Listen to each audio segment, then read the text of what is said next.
मृत्युंजयाय रुद्राय नीलकंठाय शंभवे अमृतेशाय सर्वाय महादेवाय ते नमः.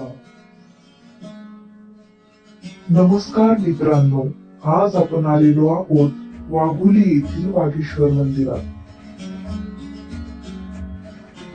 हे मंदिर पुण्याच्या पूर्वेस पुणे नगर हायवेवर आहे.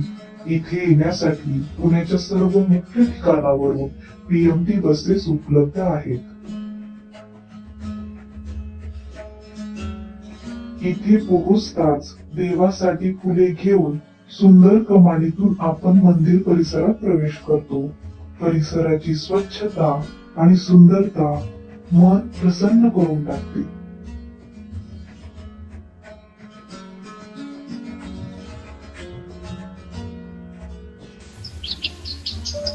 थोडस चालत पुढे आल्यानंतर छोटेखानी महादेवाचं राऊळ आहे. त्याचं आपण दर्शन घेतो. त्याचबरोबर दीपमाळ, पिंपळ आणि समाधी या सर्वांचं दर्शन घेऊन आपण मुख्य मंदिराकडे वळतो. समोर असलेल्या भव्य घंटेचा घंटानाद करून आपण मुख्य मंदिराच्या आवारात प्रवेश करतो. मंदिरासमोर 4 खांबी चौथऱ्यावर पुरुषभर उंचीचा भव्य नंदी दिसतो. त्याचे दर्शन घेऊन मनातली इच्छा त्याच्या कानात सांगण्याचा मोह होतो. मंदिराच्या प्रवेशद्वारावर असलेलं सुंदर नक्षीकाम आपलं लक्ष वेधून घेतं. 2 हत्ती आपल्या सोंडेत घडा भरून लक्ष्मीवर जलवर्षाव करत आहेत.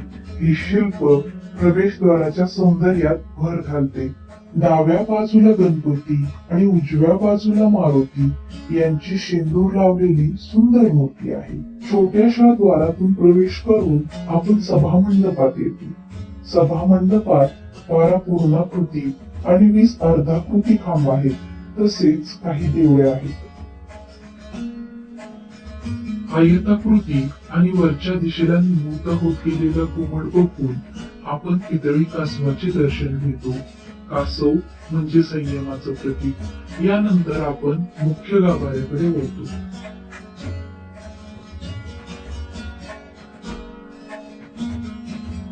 भव्य आणि काळ्या दगडात असलेले भगवान शंकराचे शिवलिंग बघून मन प्रसन्न होते. प्रशस्त गाभाऱ्यात ध्यान करून आणि शंकराला मनात साठवून आपण गाभाऱ्यातून बाहेर येतो आणि दक्षिण द्वारातून प्रदक्षिणेला सुरुवात करतो. या मंदिराविषयी अशी आख्यायिका आहे की हे मंदिर पांडवकालीन आहे व इथे शिवाजी महाराज कधीतरी पूजेसाठी येत असत. बहुरंगी गोपूर शिखरासह काळ्या कातळ दगडात बांधलेलं तलावालगतचे हे अलंकारिक मंदिर आहे. मंदिराच्या भिंतीवर अनेक शिल्पे कोरलेली आहेत. दक्षिणेकडील द्वारावर प्रभू राम, लक्ष्मण, सीता आणि हनुमान यांचा वानरसेना जय जयकार करते आहे. डाव्या बाजूस बाणासूर वध, शेषशैलीवर झोपलेला विष्णू, हिरण्यकशिपू वध करताना नरसिंह अवतार, वराह, वामन अवतार. पाठीमागच्या बाजूस मत्स्य म्हणजे मासा, कुर्म म्हणजे कासव असे अवतार. तसेच गजारूढ स्वार, मयुरावर बसलेली सरस्वती. डाव्या बाजूस मल्लविद्या, घोडेस्वार, गणपती सोबत रिद्धी सिद्धी, अश्वमेध यज्ञासाठी सोडलेला अश्व, दशभुजा असलेले शिल्प कोरलेले आहे. या मंदिरावरील काही शिल्पाचा अर्थ लागत नाही. मंदिराच्या उजव्या बाजूला महाराष्ट्राची वारकरी परंपरा दर्शवणारे दृश्य आहे. त्यात संत तुकाराम, विठ्ठल रुक्मिणी आणि संत ज्ञानेश्वरांची मूर्ती आहे.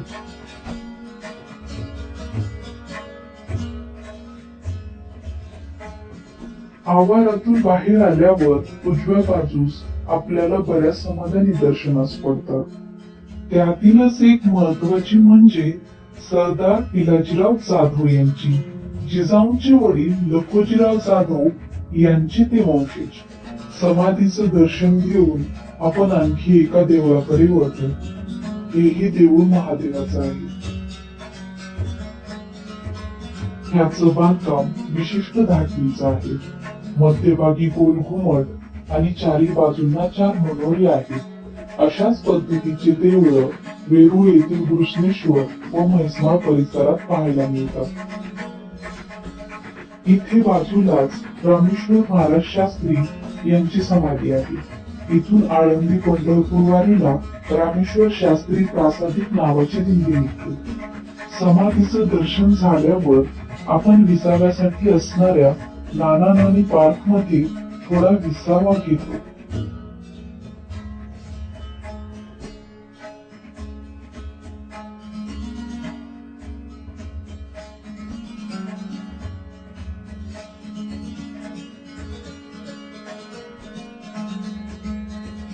मग मनाला उत्सुकता लागते इथे असलेल्या बोटिंगची. त्यासाठी नाममात्र शुल्क आकारले जाते.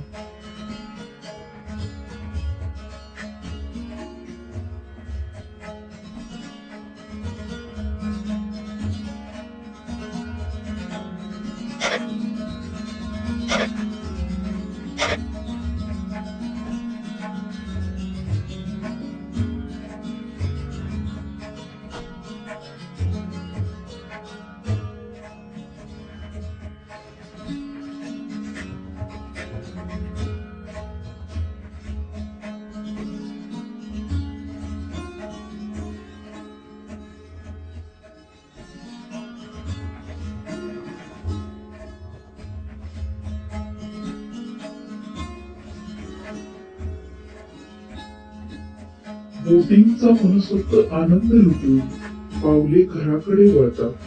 परतीच्या वेळी डाव्या बाजूला एक स्मशानभूमी दिसते.